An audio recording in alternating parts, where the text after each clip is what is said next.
विचार पुष्प या कार्यक्रमात आज आपण ऐकूया दोहा या छंदोबद्ध काव्याची उकल करून देणारा कार्यक्रम दोहावली. संकलन लेखन निवेदन प्राध्यापिका सुनीता कुलकर्णी यांचा. श्रोते हो, कोणत्याही गोष्टीचा कस हा परीक्षेशिवाय किंवा कसोटीशिवाय लागतच नाही. सोने व पितळ सारखेच दिसते खरे, पण जेव्हा पारखी या दोघांचा कस अग्निपरीक्षेने घेतो तेव्हा सोने कसाला उतरते आणि पितळ उघडे पडते. जीवनातही आपल्याकडे चांगले वाईट ठरवण्यासाठी ही पारखी नजर लागते, तरच आपला निभाव लागतो. कारण प्रत्येक व्यक्तीचे किंवा वस्तूचे बाह्यरूप आकर्षक असू शकते, पण केवळ बाह्यरूपावरून आपण त्याचे मोल ठरवले तर कधीकधी आपली फसवणूक होऊ शकते. म्हणून पारखी नजर हवी. प्रत्येक गोष्टीची कसोटी घेणे गरजेचे आहे. कबीर सुद्धा कसोटीचे महत्त्व प्रतिपादन करून विविध उदाहरणे देतात. रत्नाची पारख रत्नपारखी करतो, तर सत्य आणि असत्य शब्दांची पारख विवेकी माणूस करू शकतो. पण सर्वात अवघड आहे ते खऱ्या साधूची पारख करणे. कारण साधूची पारख जर बाह्य उपचारांवरून केली तर आपली फसगत होऊ शकते. पण खऱ्या साधूची पारख करण्याकरता ज्याच्याकडे बुद्धी आणि निर्मळ मन आहे तोच खऱ्या साधूचे लक्षण ओळखू शकतो. खरे तर ज्याचे अंतरंग अत्यंत निर्मळ आणि पारदर्शक आहे अशा सच्च्या साधूची पारख करणाराही तेवढाच सज्जन आणि मेधावी हवा, नाही का? म्हणून कबीर म्हणतात, हिरा परखै जौहरी शब्द ही पारखै साध कबीर परखै साधू को ताकामता अगाध. श्रोते हो, बऱ्याच वेळा आपण इतरांच्या बोलण्यावर विश्वास ठेवून एखाद्या माणसाबद्दल आपले चांगले वाईट मत ठरवतो. कोणत्याही व्यक्तीबद्दल तडकाफडकी असे मत व्यक्त करणे चुकीचेच आहे.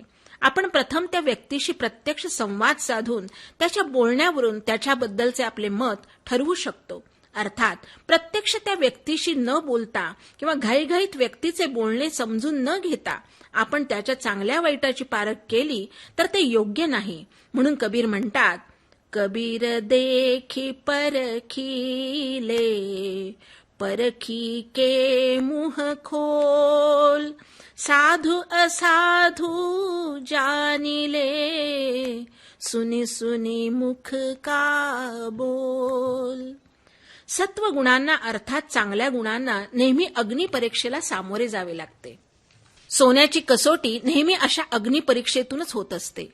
याचप्रमाणे सत्शील माणसाची परीक्षा ही नेहमी अशा सत्व परीक्षेतून होते. या अर्थाने कबीरांनी सोने व गुंजांच्या संवादाद्वारे अग्निपरीक्षेचे महत्त्व अधोरेखित केले आहे.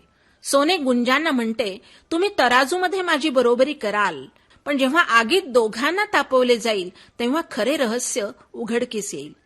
तौल बराबर घूघची मोल बराबर नाही मेरा तेरा पटतरा दीजे आगी माही.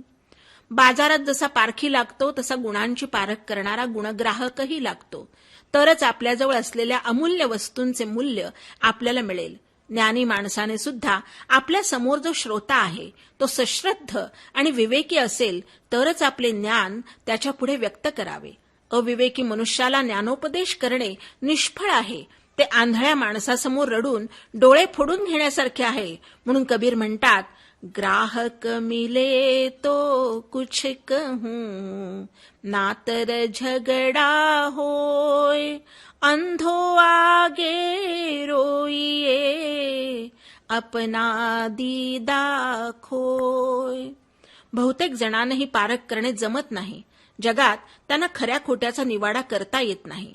सार असार, सत्य असत्य यातला फरक कळत नाही. कधीकधी ते त्यामुळे असत्यालाच सत्य समजतात आणि शेवटी दुःखी होतात. त्यामुळे योग्य पारख करण्याची बुद्धी किंवा नजर असणे गरजेचे आहे. यासाठी हंसासारखे मोती निवडण्याचे कसब अंगात हवे. म्हणून कबीर म्हणतात, हंसा बगुला एकसा मान सरोवर माही बगा ढिंडोरा माछरी फासा मोती खाई. आहे.